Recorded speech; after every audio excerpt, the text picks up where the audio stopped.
Hello everyone, my name is Arglin, and today we're going to be doing something slightly different. As you can tell from the title screen, a lot of stuff has happened. A few nights ago, I was playing around with friends on doing some modding, and we kind of threw around ideas and had some interesting stuff happen. We figured out how to change the language to,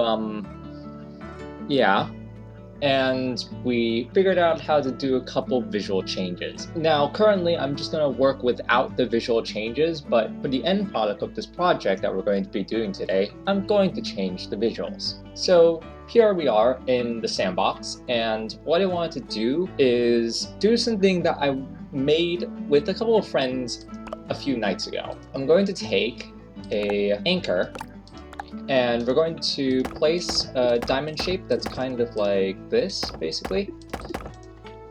And then more diamond shapes around that.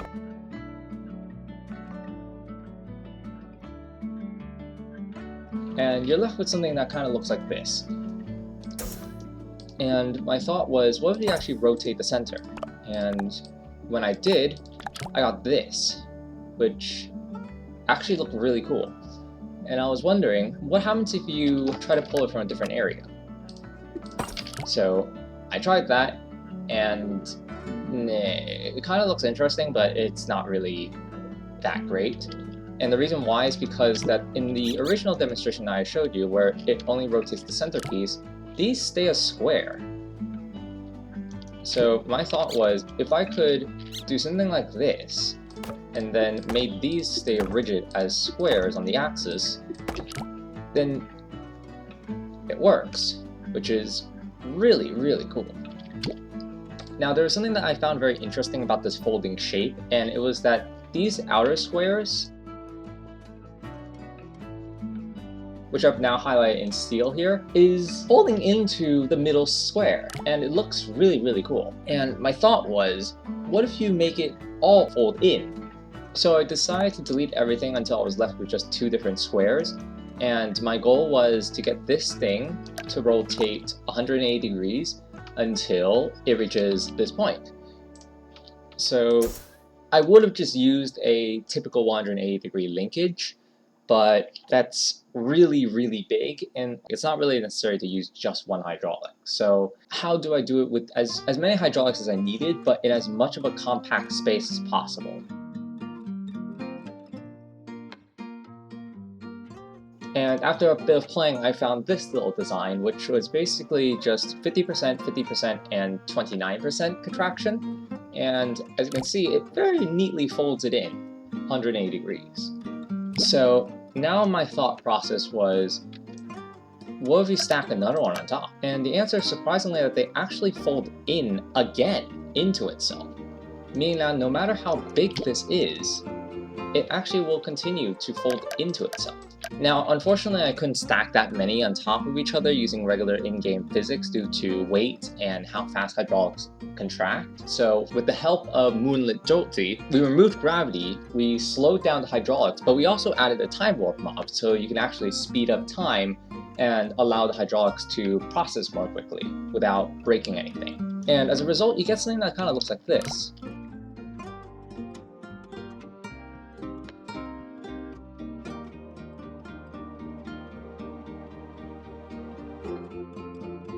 I basically made something that was kind of compactable. So I decided to start making the rest of the arms. So in this case, as you can see here, I'm actually repositioning the anchors just for the sake of making this a little bit more symmetrical. And then I flipped it over, rotationally, that is. And as you can see, they both fold in perfectly fine. And it just so neatly folds all in, and it's so beautiful to watch to me. But now, what about the rest of the mechanics?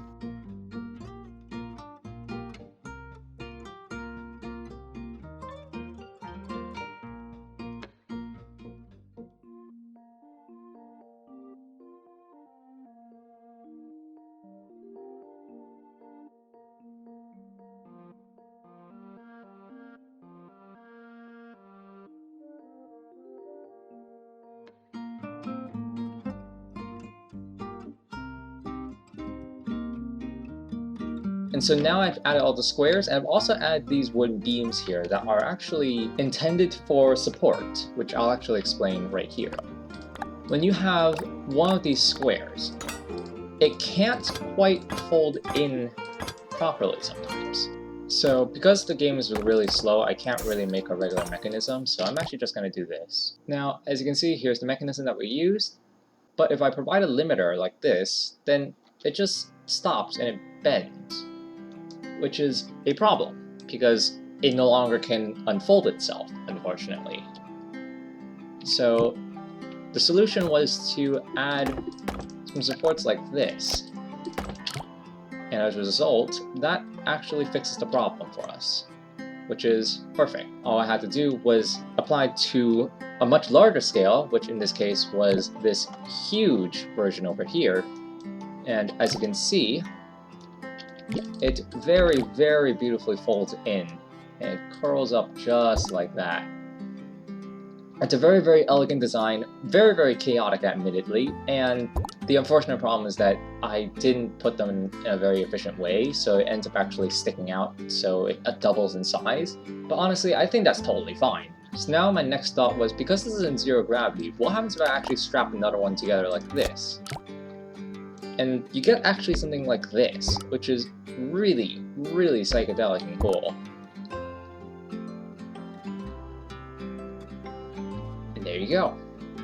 Now, there was something that I took notice, and it was that if we actually change this to either Glowing Gorge or Steam Town, in this case we're going to use Glowing Gorge as an example, you'll notice that as this begins to fold in, overlapping pieces begin to brighten up a little bit. You can kind of guess where this is going. Yep. The more parts overlap, the brighter it gets. And once it all overlaps properly, it becomes a star. So my goal was to see how big of a star I could get. And now there are two things that I had in mind. First of all was I wanted to actually make everything the same color, which was pretty easy through coding by just changing the material colors to be the same material texture. And we decided to have a little bit of fun and mod the game to create something known as Material 8, aka Bungee Rope. Bungee Rope was a material that mimics the modern day spring in Polybridge 2. However, the problem was that once the spring was fully implemented with all the sliding and compressions and contraction values, the bungee rope just fell out of use.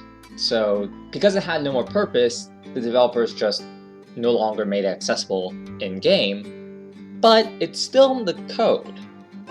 So we decided to implement it into the texture for everything, and it turns purple because it had no texture implemented into the full game, so it just had a solid purple texture. Now the second part is that we had to make this a lot bigger if we want it to be brighter. And I really wanted it to go big.